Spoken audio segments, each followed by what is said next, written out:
Hi అండి, నేను మీ Monika. Welcome to Monika's menu show. ఈ రోజు స్పెషల్ గా ఫ్రూట్ సలాడ్ ని కెటిల్లో ఎలా చేయాలో చూపిస్తాను.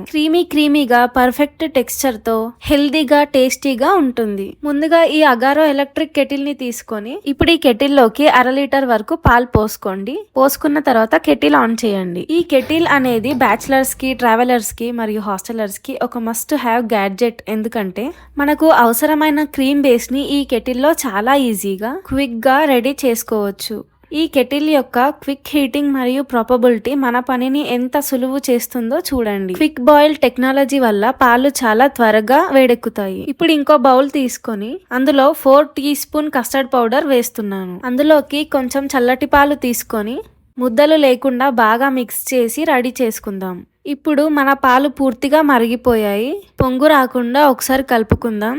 స్వీట్నెస్ కోసం కొద్దిగా షుగర్ వేసుకుందాం. మరోసారి కలిపి ఆ తరువాత మనం రెడీ చేసుకున్న కస్టర్డ్ మిక్స్ ని ఈ వేడివేడి పాలల్లో కొద్దిగా వేసుకుంటూ కంటిన్యూస్ గా కలుపుతూ ఉండాలి.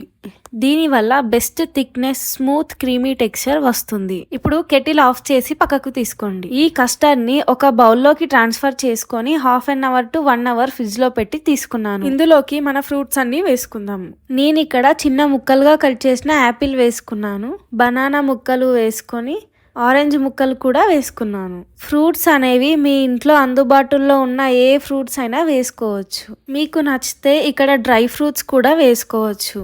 ఇప్పుడు ఈ కస్టర్డ్ అంతా కూడా మిక్స్ చేసుకొని సర్వ్ చేసుకోవడమే.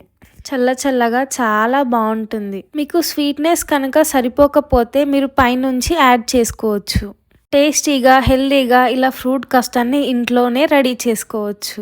పిల్లలు కూడా చాలా ఇష్టంగా తింటారు. కెటిల్లో ఫ్రూట్ సలాడ్ ఏంటి అని అనుకుంటున్నారా? కానీ కెటిల్లో కూడా ఈజీగా చేసుకోవచ్చు. చూసారు కదా, కెటిల్ పూర్తిగా చల్లారిన తరువాతనే వాష్ చేసుకోవాలి. దీన్ని క్లీన్ చేయడం కూడా చాలా ఈజీ. కెటిల్ ని క్లీన్ చేసే ముందు మీకొక సేఫ్టీ టిప్.